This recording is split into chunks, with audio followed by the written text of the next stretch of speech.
Wait lang, Bet. Isa lang kinuha ko. Garden? Good afternoon, children! Good afternoon, teacher! I see that you are all ready to have another discussion. But before that, to formally start our discussion, let me ask you a question. Have you ever wanted to have a magic or to be a magical creature like a talking animal or a fairy, witches, prince or princess? What and why? Can you share, please? Yes, God? Yes, I want to be a fairy. Why? Yes, I want to fly, ma'am. I want to have a magic and turn myself into something sexier than that. Wow! Okay, Paige? I want to be a princess, ma'am. Why? Because I want to have magic hands and change my clothes and hair. Yes, like Cinderella. Yes. Yes, Amir. Why? Because I want to be a part of Miss World and be a Tinkerbell.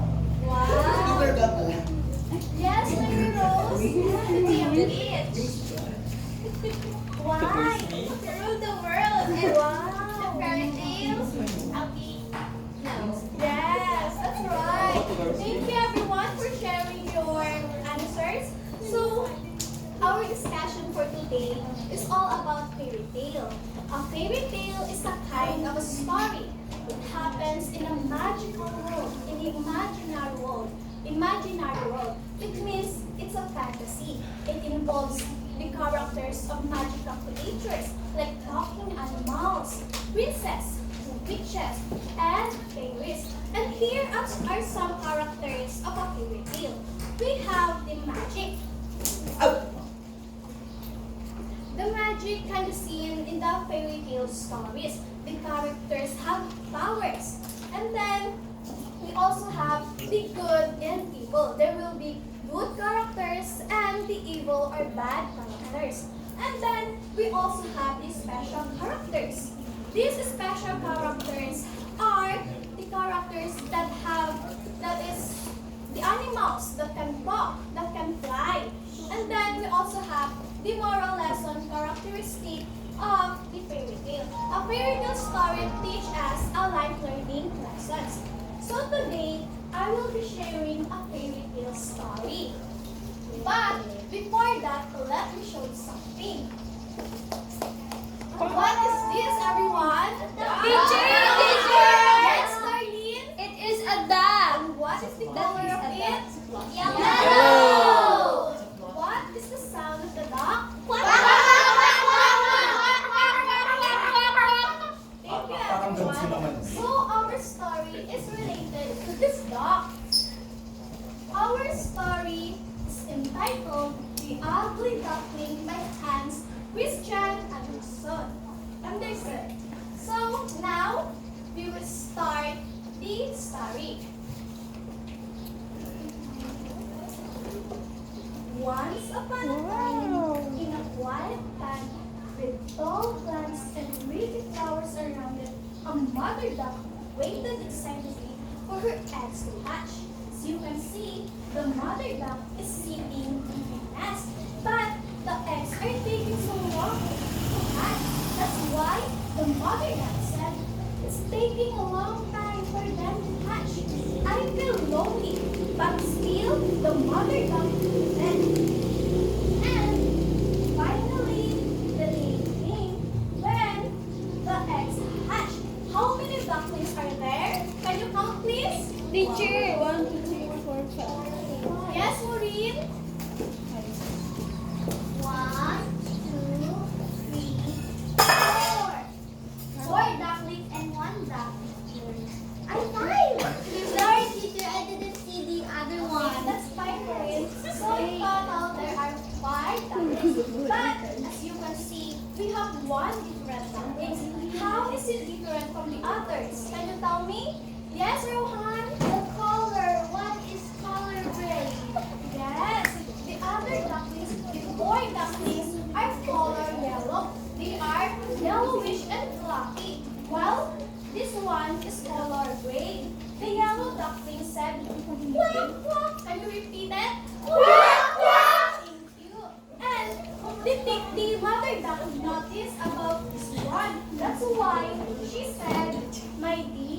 You may not be as pretty as your siblings, but you are just as special, said the mother duck, loving the tiny grayish duckling just like the other ducklings.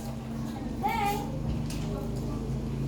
but as the days passed, the little duckling noticed that the other ducklings made fun of him because he looked red. Can I have 5 students to act this scene for me? 4 will be the 4 ducklings, and each one will be this grayish duckling. I will be the ugly one. Miss Gop will be the Ugly duckling. No, she will be the grayish leaf. And then the 4, Ma'am, the yes, Angel, yes. Amir, and Miss Kate is Go there. Effortless. Go there. Go there. Effortless. So Angel Yeah, will give this line, and Darlene will be next, and Slade, third one, and Amir, the last one. After you said this, I will narrate this, and after I narrate that, you will say what is there.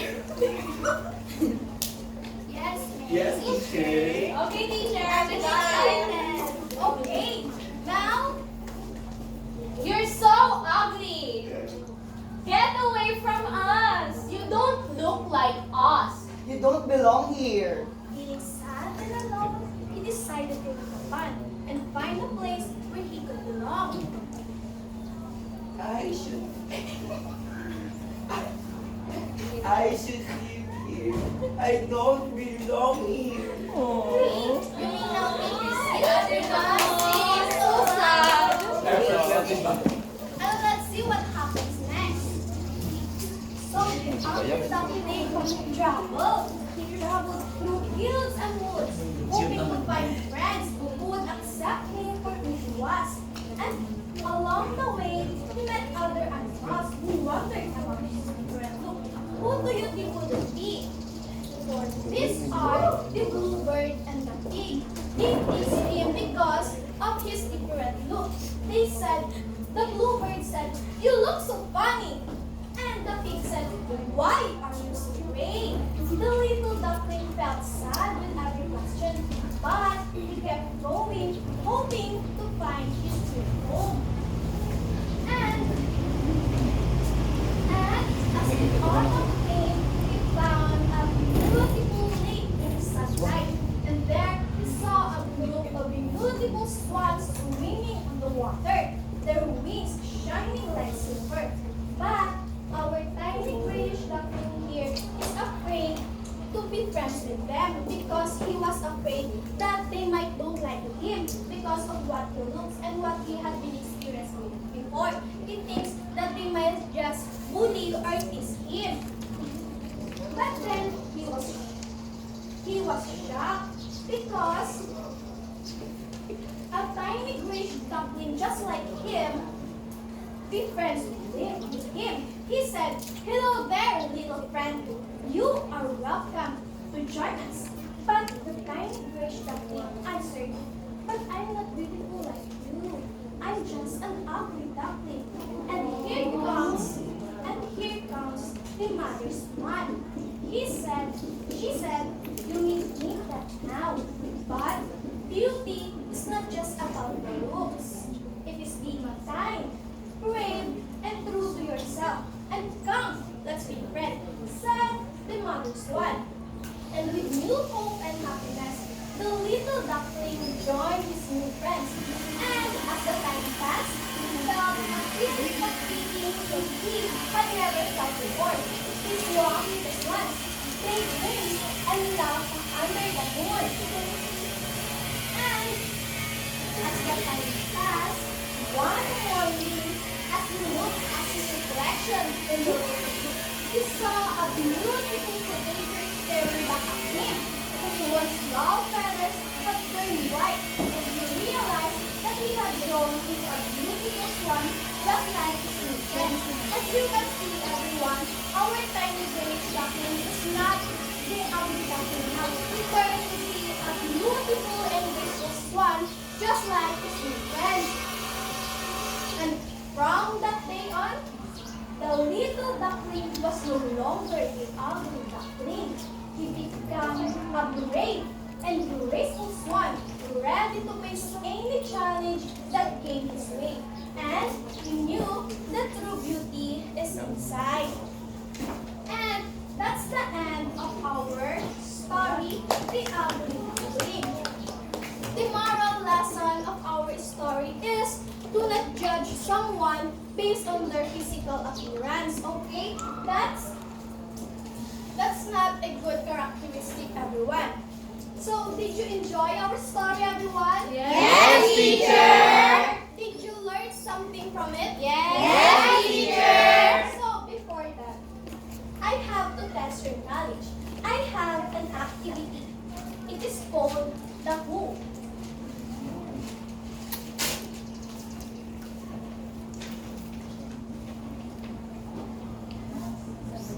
So, I will ask questions about the characteristic of our characters in the story that I read to you. And you will answer it. Are you ready, everyone? Yes, teacher. The first question. Who is the character that starts off feeling lonely and different, but later discovered his true beauty is inside? Teacher. Walk, teacher. Yes, Jude. The ugly duckling, teacher. Let's see if you are correct. Wow, very good. You are correct, Jude. Now. Number 2 question. Who is the loving and caring but initially notices that one of her ducklings look different from others? Yes, Amir? Let's see if you are correct. Yay! Ah. Now, the third question. Who are the characters in the story of the ugly duckling that says the duckling is ugly and he is not belong there? Yes, Samantha? Is it the baby ducklings, teacher? Or is? Siblings, teacher. Let's see if you're correct, Samantha. Yes, you're correct. The siblings. Now, for the number 4 question. Who are the graceful, kind, and welcome when they see the ugly duckling along his journey? Huh? I will repeat the question, okay? Who are the graceful, kind, and welcoming when they see the ugly duckling? They help the ugly duckling. Yes, Darlene? The swan, teacher. Let's see. Oh, Yes, you're right. Yay. And for the last question, who are the characters that the ugly duckling meet during his journey? That they bully him and tease him. Yes, Ira? The pig and the bluebird, teacher. Let's see. Yes, you are right. And I guess you all understand our story for today. And that is all for today. Thank you for your participation. And because of that, I will give each of you a prize. Thank you so much, teacher! Can I have the duck? Everyone, please. Teacher. Can I get 2? Teacher. Can I have that small duck? Please. Ma, can I have that duck? Thank you, teacher. Teacher, can we have the duck? Thank you so much, teacher.